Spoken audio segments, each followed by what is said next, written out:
Assalomu alaykum jigarlarim, yaxshimisizlar?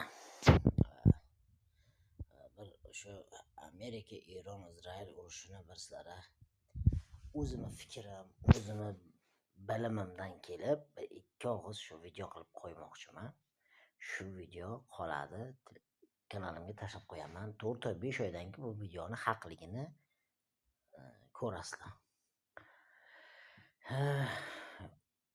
Amerika, Izrail Eronni bombit qiladi. Qachon Jahon chempionatida futbol tugasa, bular Eronni qayta urush boshlaydi.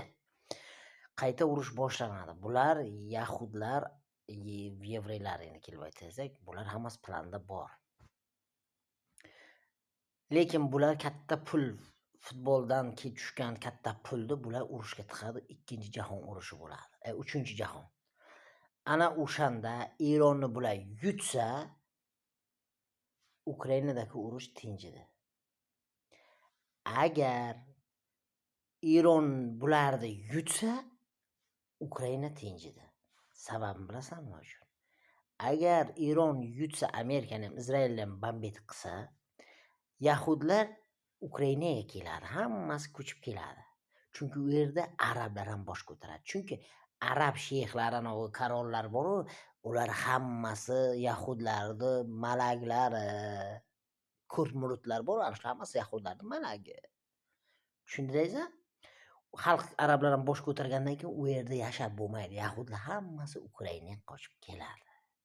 Buni nima uchun aka qaydan bilasiz desalaringiz, u Izrailda 6 ta prezident bo'lgan bo'lsa, 6 ta prezident ham bosh vaziri, mana shu Netanyahu o'rnida hammasi Ukrainada tug'ilganlar, natsistlar. Tushundilaring? Shuning uchun Zelenskiy ularning ishini qilyapti. Ukrainaliklarni ushlab, mashinaga tiqib jo'natyapti urushga. Biladi, Rossiya u yerga raketa tashlaydi, ular o'ladi. Hozir 6-7 million ukrainalik o'lgan bo'lsa, bir 7 million qochib ketgan bo'lsa, o'zi xalq qolmagan, faqat 4-5 ta ayollar qolgan. Keyin yahudlar ko'chib keladi. Tushundingizmi?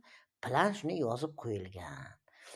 Urush tugaydi, Tramp kelishyapti. Bular kelisha olmaydi. U lapsha o'ylayapti quloqqa. Shtobi ertaga Jahon chempionatidan tushgan daromadlar olib, bular urush boshlaydi. Bular plani. Shuning uchun bahar bo'ylab tayyorgarliklaringiz ko'ringlar. Har narsa qimmat bo'lib ketishi mumkin, arzon bo'lishi mumkin. Bu yahudlarning sxemasida yozilgan shunday. Eronni yutsak, Izrail davlati umrbod qoladi. Eronni yutmasak, Izrail davlati tamom bo'ladi. Ukraina, Izrail ikki bo'ladi. Plan zo'r. Buni dokazatsiya